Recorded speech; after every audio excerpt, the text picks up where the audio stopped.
On the 7th day of July in 1947, the Walker Air Force Base, or Roswell Army Airfield, recovered what appeared to be, in their words, a flying saucer, or flying disc, from a ranch in Chavez County, New Mexico.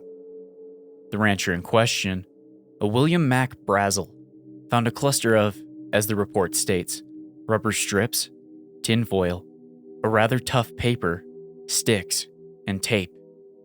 The materials were confiscated and brought to the military base. The following day, July 8th, a press release was issued, stating the materials were that of a flying disc. However, this report was quickly retracted, exchanged for favorable evidence of a crashed weather balloon. The reasoning for this change is unknown. However, theories attempt to fill in the blanks. One speculation suggests that the reports of such a discovery would lead to mass hysteria, akin to the Orson Welles broadcast of the late 30s. Even so, this claim has never been addressed by officials publicly. Despite Mac Brazel's conflicting words, his side of the story was quickly dropped, and the weather balloon explanation was hailed as the case closed resolution to what occurred on July 7th. Resurfacing in the late 70s, and again in 1994, the story of Roswell was altered with claims of UFOs, unidentified flying objects, and an alternative hypothesis to the weather balloon, that being a nuclear surveillance balloon from Project Mogul, an operation helmed by the US Air Force to detect Soviet atomic blasts. Furthermore, any eyewitness reports of alien bodies being retrieved from the nearby area were chalked up as Air Force test dummies, and the story was dropped again. Being left up to the imagination of conspiracy theorists and UFOologists alike, the Roswell incident has become somewhat of a joke over the last 30 or so years, sparking pop culture depictions of aliens and UFOs, often tongue-in-cheek in nature, and treating those who believe the claims to be about as sane as flat earthers. There is, however, another notion that has been floating around for the past 50 or so years. This one is far more complicated, but, nevertheless, more competent. Known as the Roswell Thesis, the premise starts as follows: a common ground between deniers and so-called truthers alike. The object retrieved on July 7th, 1947 in Roswell, New Mexico, was a balloon. Whether from Project Mogul or a mere weather balloon is irrelevant. The reported bodies were merely dummies, and the entire thing was not a crashed UFO cover-up. It is from here where the theory takes a sharp turn from the norm, as according to the thesis, the claims from Roswell, and likewise those from other UFO incidents from around the globe, are merely fabrications made by extraterrestrials. Consider it for a moment. Would these advanced, otherworldly entities from the outer regions of space blunder in such a way, enact such an oversight, that would cause their voyeurism to go blatantly noticed by the residents of our planet? Does the flying and obvious nature of reported UFOs seem utterly convenient? Does a spacecraft made of paper, tinfoil, and tape seem archaic? Do the sightings of little green men or crop circles strike you as glaring oxymorons to the alleged cryptic nature of these alien beings?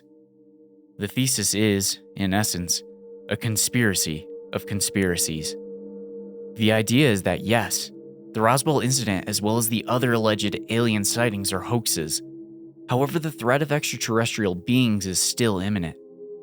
In fact, the theory suggests we're already too late to act against their invasion. There's a preconceived notion as to what an alien invasion looks like, whether from mentally ill truthers or science fiction films and literature. However, the truth is often a departure from fictitious propaganda. And yet, at the same time, the truth is hidden within these myths. On the night of September 19th, 1961, at approximately 10:30 p.m., Barney and Betty Hill, residents of Portsmouth, New Hampshire, claimed to have been abducted by extraterrestrials while driving home from vacation.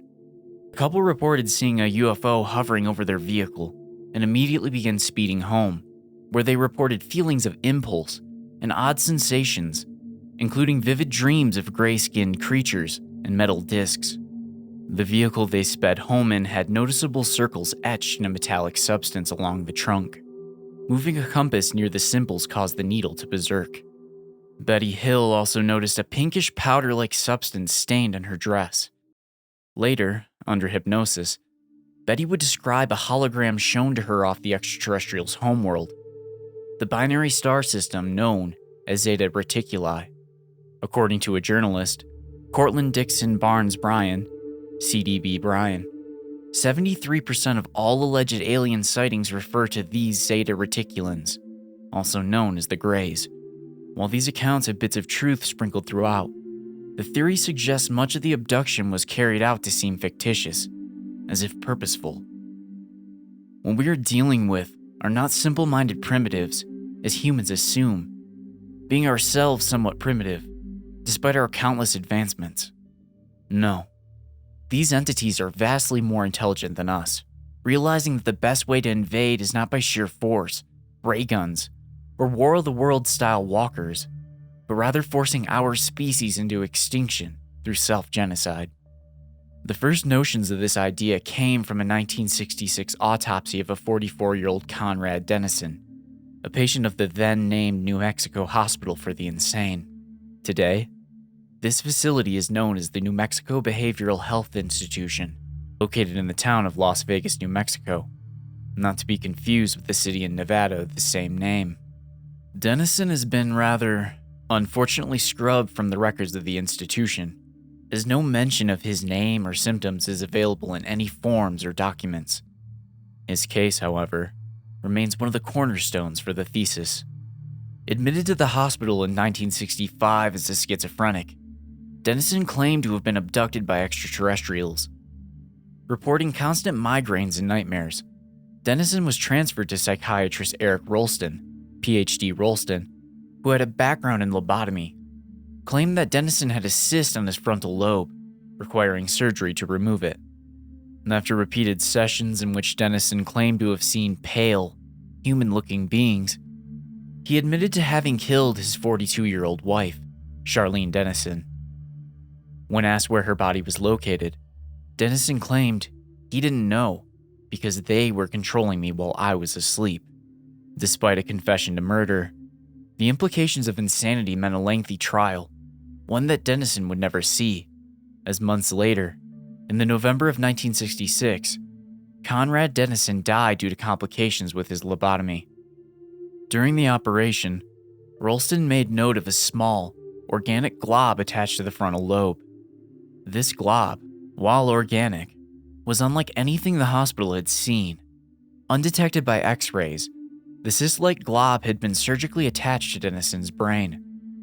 Although the surgery that presumably attached it was theorized to be quite advanced, considering methods used in the 21st century are not capable of replicating the seamless precision of the transplant.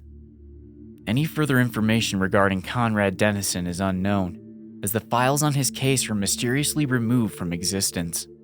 Even stranger, perhaps, is that Conrad and Charlene's son, Kenny Dennison, conceived 1 year before Charlene's murder, and 1 year after the alleged abduction, was arrested in 1982 for robbing a convenience store. When approached by responding officers, Dennison drew a firearm and was killed on sight. During the autopsy, pathologists noticed the same cyst-like glob on Kenny Dennison's frontal lobe, as if somehow the implant was genetically passed down from Conrad to his son. Kenny's adoptive parents and name have been obscured for privacy reasons, but rumor has it that the family was not violent, and Kenny's behavior was quite unlike him. While not genocide by a long shot, these outbursts are perhaps birthing pains for something to come, not driven by rage, malice, or envy, but mental illness. Illness that, in estimations, has been passed down by generations. Illness that has infected the mind.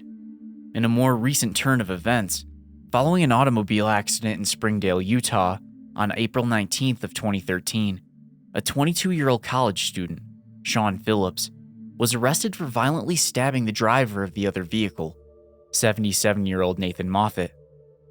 Despite having no record of violence, Phillips was later found to be diagnosed with bipolar disorder at the Highland Ridge Psychiatric Treatment Center. 3 weeks before the stabbing, Phillips' mother claimed he went missing for a period of 2 days, during which Phillips had lost cell signal. Upon his return home, Phillips couldn't recall where he had been, but noted occasional headaches and periodic outbursts of screaming. In an interview with Phillips' roommate at Highland Ridge, Phillips' erratic behavior was described as inhuman and weird. During one conversation, Phillips confided in his roommate, claiming the thin gray people were in his head. Moments later, Phillips' roommate described Phillips' eyes as going dead before he lashed out at the fellow patient. Phillips would receive 13 therapy sessions before passing away in his room on December 23, 2013. As reported by his roommate, Phillips' final words were, "Tell my mom I'm sorry. I didn't hurt that man. They made me do it." Phillips proceeded to suffocate himself with a pillow. These acts of self-harm are genuine. However, the instances and crimes that led to such atrocious suicides are not self-inflicted. Even more troublesome are the cases in which the offender is subdued and harmed, many times killed, by others, as this fearfully was the motive of the beings all along. Over the last decade, UFO sightings have decreased. While public interest in alien life will always remain stimulated, the shift from humanoid greys to bacterial water-based life on Mars has occurred, resulting in the intelligent, Roswell-type alien beings, largely classified as fiction. Some theorize that the reasoning for this change is a part of a larger plan, as in the minds of some theorists, the extraterrestrials at hand want nothing more than for their existence to be disregarded. Roswell was their idea. The UFOs may be theirs, but only toys perhaps, so that their true nature might be tucked away. They're watching us all, for some, in our heads, and they want us to buy into the lie that they don't exist. It appears that even we, too, have been infiltrated, as the only way to discredit the theory is to treat it as ludicrous fiction, invalidating the truth and parading it as nonsense. You may be reading this thesis in a fiction-based catalog. Please consider that what you are reading is not fiction. Hello, everyone, and thanks for listening to Possessed Radio. As always, I'm your host, Steven. I just wanted to take an opportunity to thank you all for your support and wish you a happy Halloween season. My upload schedule has been more than slightly random, and I appreciate those of you who have stuck around. And thank you for getting me to 500 subs. I'm trying to get my hectic life sorted out to get more content out, and owe all the success to you guys. If you want to help out the channel further, share this video with a friend or on social media. Every bit helps. And let me know what you thought of the video down below. So thanks again for listening. Take care. And as always, keep the lights off.